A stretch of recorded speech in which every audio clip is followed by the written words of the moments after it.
Welcome to Dr. Pascal Harrison Presents Dealing with Uncertainty During COVID-19. So hello, my name is Dr. Pascal Harrison and I'm going to be talking about dealing with uncertainty during COVID-19 and lockdown periods. These slides were kindly put together by one of my colleagues, Julia Forth, and this short web seminar will probably take about 10 minutes. So for a lot of us, this is a very uncertain time, and for a lot of us, our whole world has been changed over the last couple of months. And being able to look at the news coverage of being able to see news about COVID-19 and some of the recent figures we may have about people being in hospital, this can create some worry and some uncertainty. And what I'm going to do is just talk a little bit about how that might affect our thoughts, how it might relate to how we might be feeling and some of our behaviours. And then we're going to talk about some possible strategies you may be able to use to try and help manage that uncertainty during this time.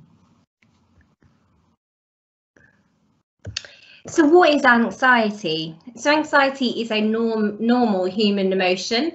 Every one of us can feel anxious, and that's including myself from doing these presentations. And so it's part of our fight and flight response that we may generate these anxiety feelings. And normally we feel this when we have any forms of stress or maybe experiencing any fear, and then we can generate this anxiety. So some of these anxiety symptoms we can see, which is on this diagram here. Sorry, I've gone past the slide, sorry. So some of the physical symptoms are feeling nervous and on edge. We can have trouble with our sleeping. We may have palpitations and we might find ourselves shaking. Our heart may be racing. And these are some of the signs we can have, which might just alert to us that we're feeling anxious at this time. But this is a normal human emotion, and we do need anxiety because it helps us to be able to be productive, helps us to make decisions, and also keeps us away from any danger by having feelings of anxiety and being able to have our flight and flight response. Normally with anxiety and with any sort of worries and stress, often once we're outside of the event, this will then return to normal. So some of those physical sensations that we may have had, feeling nervous or on edge, the whole palpitations, feeling shaky, those will then return back to normal. But what can happen is when we're in a position where we feel the situation is uncertain or unpredictable, it may happen that our worries and anxiety can become more excessive. And then this can have more of a negative impact upon our well-being. I just want to draw attention to the diagram again. So as I said, we can see the physical sensations we have when we're feeling anxious. So we have feeling nervous, on edge, we have troubles with our sleeping, we can have that low energy or tiredness, and then this can affect our appetite. So when we're feeling anxious, we're less likely to want to eat because we're preparing our bodies in case we may need to take some action. And we can feel sick and we can feel shaky and our heart can race. And some of the thoughts we might have, and especially during this time, is a particular thought that we may have is, is what if my family may get ill, or what if I lose my job? I realise for a lot of people they may be on furlough or may have had their job stopped for this certain period of time. So these are some of the worries that people might be having. Or like, what if the lockdown continues? What if we don't come out of this period? I'm aware that changes are happening, but because there's that possibility that we might be having our normal situation may not get back to normal for a while. And what if I can't cope? Or another one is, what if I get COVID and I end up on a ventilator? These are some of the thoughts that may be going around in our minds. I'm thinking about how this affects what we do. So there's a strong link between our thoughts, the physical sensations that we feel, and then what we do. So some of the possibilities, not saying this happens to everybody, but we might withdraw socially from situations. We may stop seeing family members. I'm aware at the moment we're not seeing them physically face to face, but we might stop socially connecting with people. We might find ourselves more comfort eating. We might be seeking more reassurance from people. We might be over preparing for situations. So this possibly could be that we're stocking for excess food or other items, or we might be preparing what to do if we were to become unwell. And this then may lead to some worry.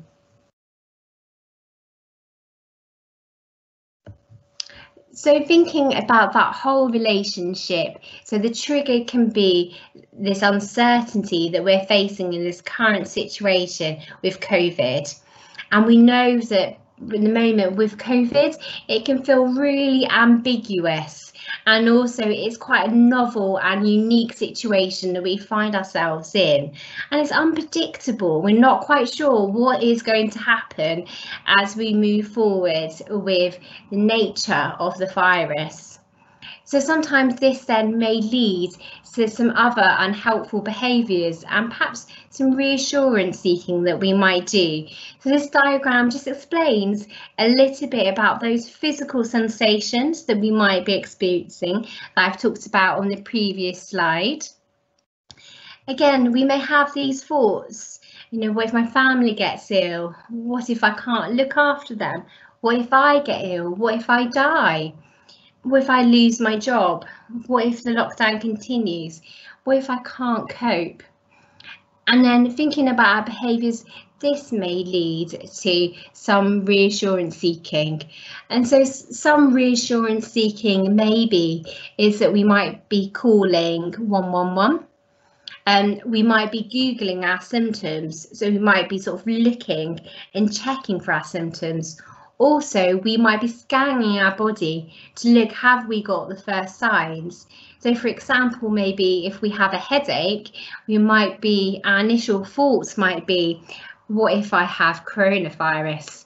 And then this might lead to us then doing some Google searching and looking for our symptoms to see if this links in with COVID.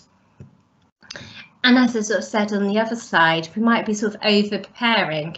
So we might be panic buying, or we might be making our own plans of what to do if things were to become really the worst case scenario. And we might find ourselves worrying. So why worry? So thinking, as I sort of explained, that anxiety is a normal reaction, and so is worry. And actually it's understandable in this times that we're in, where it's unpredictable and very ambiguous, that it's completely normal and natural to be able to worry about situations. But sometimes that worry may think about the very worst case scenarios, and it's thinking about how we can't cope. And this may then lead to us having some repetitive thinking about our sort of uncertainty of the whole situation. And as I said, this could then generate a worry chain. So we might find, if I was to use the same example I did previously, thinking, if we had that thought that I have a headache, and then I'm thinking this then leads me to have coronavirus, then we might be then thinking, well, I've seen my friend the other day through a walk, and then we might worry that we then pass this on to somebody else. So it may lead to other worrying thoughts that keep that worry chain carrying on, and it can lead us to be able to think about how we may not be able to cope during this time of uncertainty with our worry about the situations, and it can then become quite excessive when we may be worrying about these things. So worry can become a behaviour. So it's something that we can end up becoming into a bit of a pattern, and we may find ourselves worrying. So worrying is a normal function, and it helps us to prepare and to plan. But sometimes that worry may lead us to worrying and not being able to perhaps engage and stay in the present moment with activities that we may be doing. And also with worry, we generate those physical sensations as well. So worry doesn't always stay in our heads. And so we're experiencing it in our bodies as well. So we're feeling that fatigue, that tension, we may be having those palpitations. So that worry impacts on how we feel physically, and it can become a behaviour. So worry can be helpful, as it can help us to plan activities, and it often helps us to anticipate those worst case scenarios and helps us to be able to problem solve. It's a way of us being able to think of solutions. But when does worry become unhelpful? So I think this is when it's occupying our mind for greater lengths of time than necessary, and we're thinking about the worst case scenarios. So it's thinking that it ends up becoming quite excessive, and it can be catastrophic worries that we're thinking of. And then this can be quite unhelpful if it starts having then physical effects on our body, and it stops us from doing activities. So what are the types of worry? So you may think of our worry being one type, but there's been suggestions from psychologists. There's actually two different types of worry. So we have the hypothetical worry, which is worries which are things that haven't actually happened yet. So these are possible future events. And as humans, we like to be able to predict those future events. And this comes into our hypothetical worry. Possibly these worries may be something which is outside of your control. Then we have the aspect of the practical problems. So this is worry about situations that we're currently in. So this is where we may need to think about that problem solving. So we've got some examples of different worries. So if I was to take the first one, so what if I become ill? So thinking whether this would form into the hypothetical worry or the practical problem worry, this is more likely to be in the hypothetical worry, because this is something which hasn't happened quite yet, and this may be something that's outside of your control, because we can't always predict or plan when we might become unwell, but we might be able to do things to be able to help prevent that by sort of social distancing. Do I have enough food to feed my family this week? So thinking about hypothetical worry or practical problem worry, this would form into the practical problem worry. So this is something which we would need to have a look at possible solutions. So thinking, can I take some action for this? How might I be able to feed my family this week? So this is something that needs to be sorted right now. Do I have the money to pay my bills this month? So this is more of a blurred one. So at the moment, this looks more like a hypothetical worry, because at this moment we don't actually know whether we would have the money to be able to pay all the bills a month, and that hasn't actually happened quite yet. What if I lose my job? And this might be more of a hypothetical worry, because it may be that you haven't got to the point where you have lost your job. So this may be something that's outside your control, or may not happen. Should I be wearing a face mask? This may sort of feature more into the practical problem. So being able to think, is there some aspect of this that I can problem solve and be able to take action to know whether should I be wearing a face mask or not? And you may be able to look at the pros and cons of wearing a face mask and able to do some research and look at some of the benefits and pros of doing this. So this is two types of worry. So we have hypothetical and we have the practical problem worry.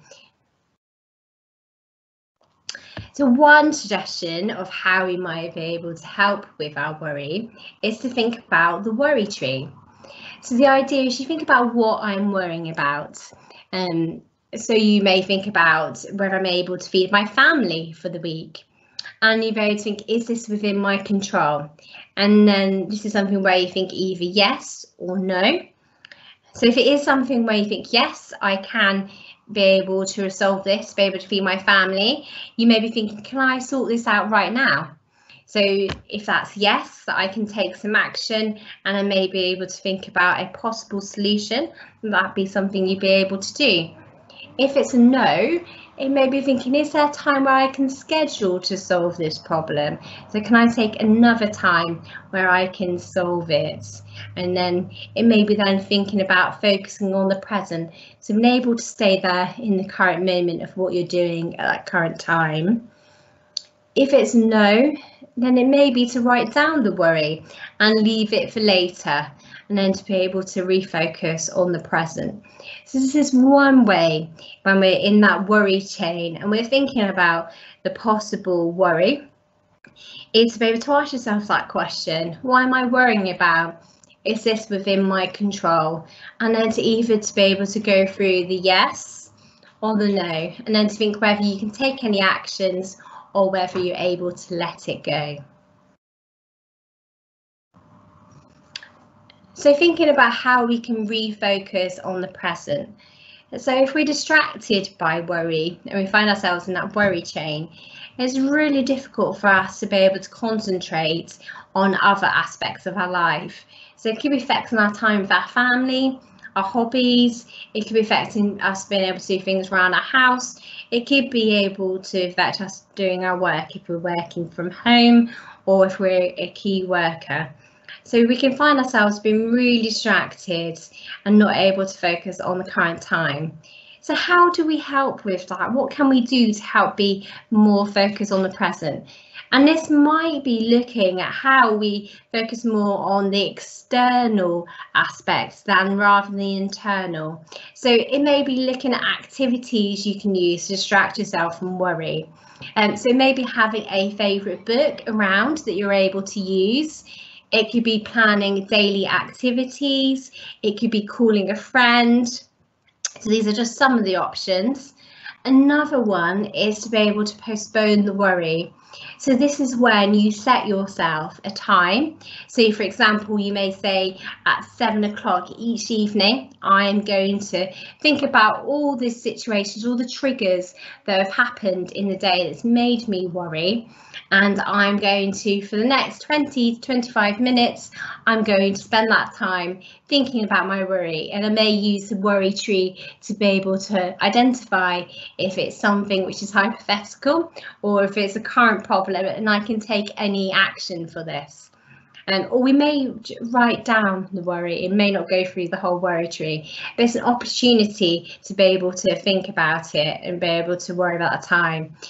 And you might say to yourself, I'm not going to engage in this worry right now, and I'm going to come back to it at 7 o'clock tonight. Also, it's to be able to adapt activities that trigger worry.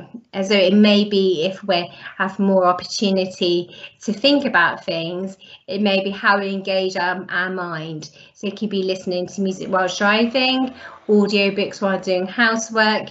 It may be sort of engaged in doing physical activity as well to help us be able to stay in the present. Another possibility to help stay in the present is to be able to think about our 5 senses and to think about what we can see, what we can hear, what we can smell and what we can touch. And we might just go through this in our minds of some aspects of our environment, and this might help us just to be able to be focused on the present.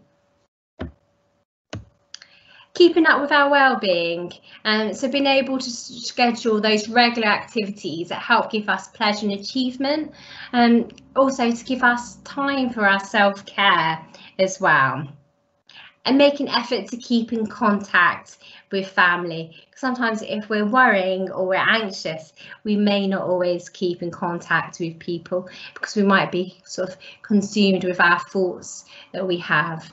And keep up with regular exercise, and this is a way of helping to reduce some of that physical tension we might be having in our bodies, and engage in fun activities. And another option is to be able to practice relaxation, and there's many different apps that you can access on different app stores to be able to do some different relaxation techniques like deep breathing or progressive muscle relaxation. So these are some of the options you may be able to try. Thinking about further support, Vita Minds can also provide you with further information on our website, and you're able to have a look at our Vita Help group. Also, you're able to call to book an assessment with us in Vita Minds in the BNSG area and B&B area of Vita Minds. But you're also able to have a look at any information on our website. So thank you very much for listening to me and talking about the uncertainty you may be having during this current time. And I hope you're all keeping well and safe. Thank you very much. Bye.